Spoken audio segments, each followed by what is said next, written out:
Hey, this is your hillbilly historian coming to you from the hills of East Tennessee here in Appalachia, bringing you history you'll never find in your high school or college textbooks. In fact, today I'm going to talk about something that the North kept secret for many, many years until finally a Southerner dug it up and printed the truth.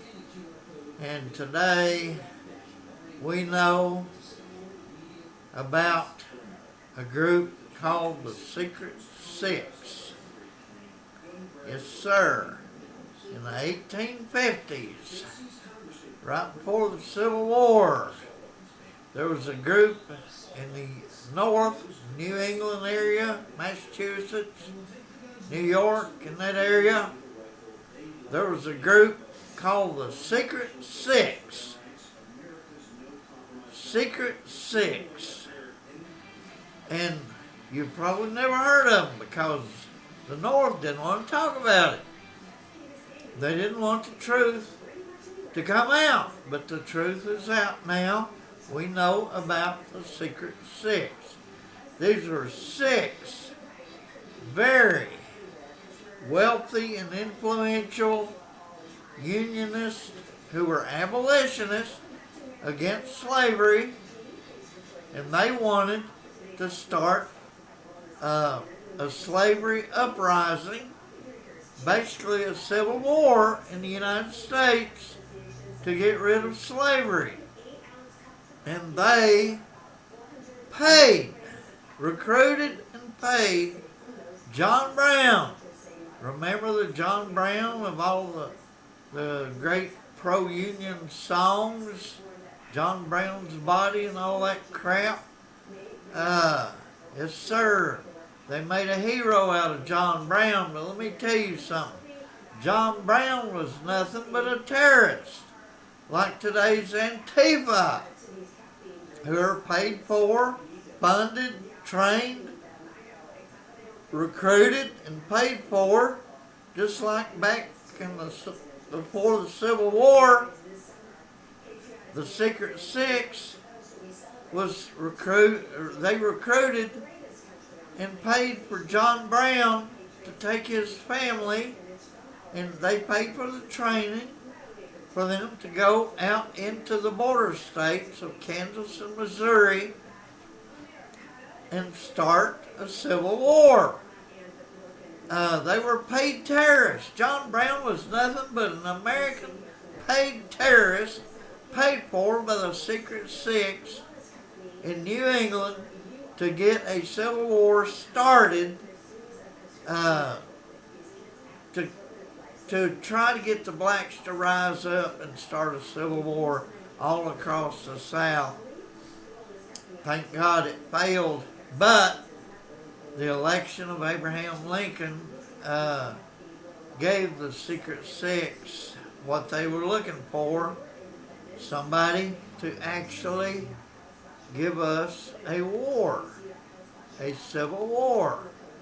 And these Secret Six, there was a Dr.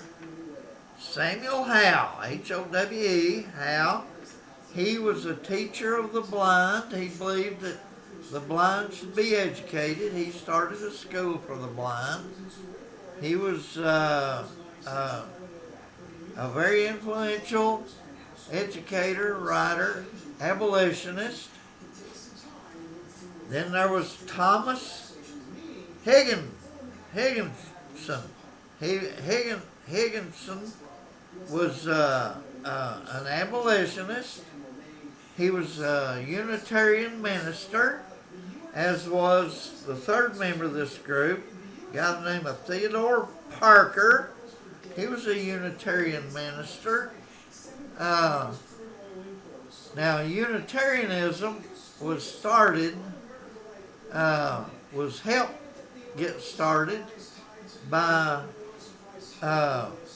Francis Bellamy, who was the brother of Edward Bellamy, who wrote Looking Backward, which was a pro-communist Marxist novel. It was real popular back before 1900. A socialist piece of crap, but it was real popular because there was a lot of really poor people uh, who had no social security networks to fall back on, and they were having a hard time. But anyway, the Unitarian Church, they talk about how the Christians burn crosses. The Unitarians burn a question mark because they don't believe that Jesus was the Son of God, and they had a whole lot of other beliefs.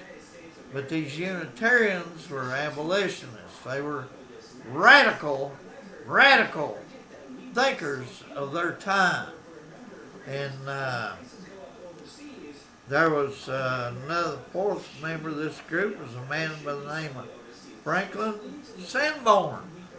Franklin Sanborn was a teacher, writer, educator from Massachusetts who was in the Franklin Sanborn was also an abolitionist. Then there was Garrett Smith. My mother's maiden name was Smith. So the fifth member was Garrett Smith, and he was an industrialist, a wealthy man who he played in politics and all that kind of stuff. Writer, speaker, abolitionist. And then the sixth member of this group was a guy by the name of George Stearns. Now, I grew up over in Oneida, and there's north of Oneida in Kentucky.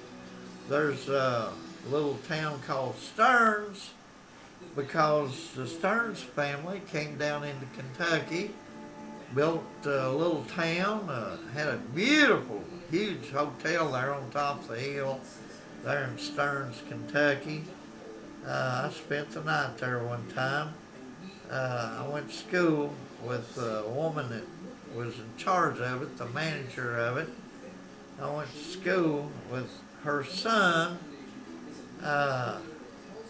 She managed the Stearns Hotel there in Stearns, Kentucky, and the Stearns family came down and they built a railroad into a lot of these areas in East Tennessee and Kentucky to mine timber and coal, natural resources. Natural resources are a source of wealth. God gave them to us. We harvest them.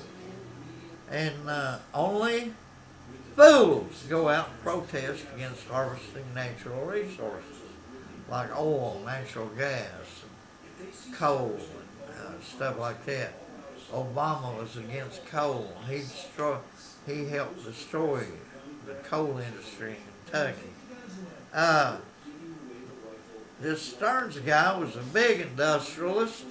He helped pay for the weapons to arm black slaves in the South, and for John Brown to raise an army. He had his companies manufacture the pikes they needed. This was a weapon used by soldiers in the old days, and he purchased a manufacture of rifles for John Brown's army. And John Brown was trained to be a terrorist. He went out into Missouri and Kansas, dragged pro-slavery people out of their beds at night and murdered them with that big old dull-ass sword he had. Chop them to death right in front of their families. He was a cold-blooded, murdering killer, terrorist, piece of crap, garbage. And then they funded him to put together a small army and attack the armory in Virginia at Harper's Ferry. and to attack the armory there and take over, and they did. They went in, they took over the armory, and it was Robert E. Lee who led the forces, Colonel Robert E. Lee, who led the forces that recaptured that armory and took John Brown out. And John Brown was hauled off and tried for treason and found guilty, and he was hanged. He was a terrorist, a criminal, a crook. And they made up songs to him when they invaded the South, attacked the South, states that just wanted to leave the Union and go off on their own and have their own country. And, of course, Abraham Lincoln wasn't about to allow that to happen. His first act as President of the United States was to ask for 75,000 volunteers to invade the South, to attack and invade the South. That's what Lincoln wanted, to conquer the South, because the South was actually amassing more wealth in New Orleans and Charleston than there were in New York and Boston and Philadelphia. The South was really amassing a great fortune, and a lot of the textile mills are moving south, and Union industrialists who paid for the politics, like this Secret Six, they just couldn't allow that to happen. Couldn't allow the South to become stronger economically than the North.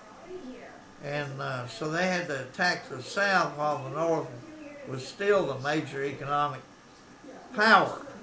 But anyway, that is a group called the Secret Six. Now, when John Brown was hanged, one of these, I think it was Sanborn, he fled to Canada for a little while. He came back after the war started. But these men disavowed themselves from John Brown, claimed they didn't have anything to do with John Brown. But John Brown ratted them out, and there was knowledge of the Secret Six, but it was kept secret for many, many decades until finally the truth came out about the Secret Six funding a terrorist by the name of John Brown to go murder pro-slavery people in these border states, and then to attack an armory, a U.S. military armory at Harper's Ferry. And this was funded terrorism, just like today. Today, we have funded terrorism in the United States.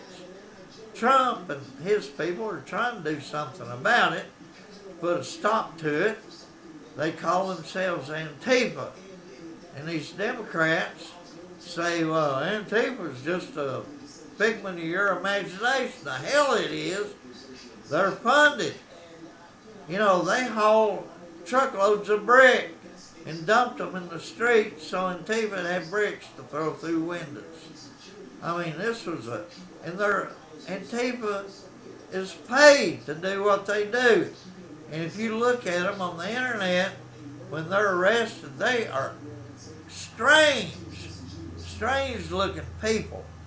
They're weird, they think weird, they're terrorists, they're evil, they don't work for a living, they're paid to go out and cause trouble.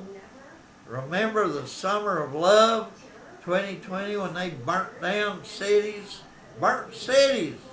in America, and Biden let them get away with it. He didn't do anything to stop them. Today, Trump is trying real hard to go after the people who fund terrorism. And basically what they're trying to do is stir up a civil war like the Secret Six did back in the 1850s. They're trying to do the same thing today. George Soros, his son Alex, they fund most of this crap. and something needs to be done about it. We're a free country, but we ain't that damn free to let people run around and burn our cities and attack our police and cops and everybody, bring in terrorists from overseas, and that's all these people were. Biden let 20 million terrorists enter this country. That Antifa pays for all this. They're a secret group of people who are funding all this and getting away with it. So we have to stand up against these people like this and put a stop to terrorism here in the United States. But anyway, this is your hillbilly historian coming to you with the truth about the Secret Six, a secret organization that funded terrorism back in the 1850s. Just like terrorism is being funded here in America today.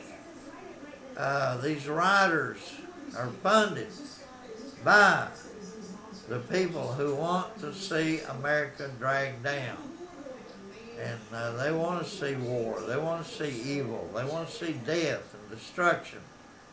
And thank God Trump's administration is trying to do something about these illegals over here who are here to destroy America, who are here to defraud America, and hopefully we'll get most of them out of here. I tell you what, it's sickening. When a man comes here to better his life, to assimilate, learn English, work, make something out of himself, raise his family, get them educated, and all that, that's a good thing. We love those kind of immigrants. But we don't want these terrorists like Biden and the Democrat Party bring in here, like the Secret Six back in the 1850s. They're doing the same thing to us today. So anyway, this is your hillbilly historian attempting to enlighten you on history you will not find in your high school and college textbooks. But I'll tell you about it because I believe in truth, justice, and the American way. Common sense, integrity, all the things you'll never hear a Democrat talk about. Never. But anyway, you have a good day. We're having some beautiful July days here in East Tennessee and Appalachia. You enjoy it.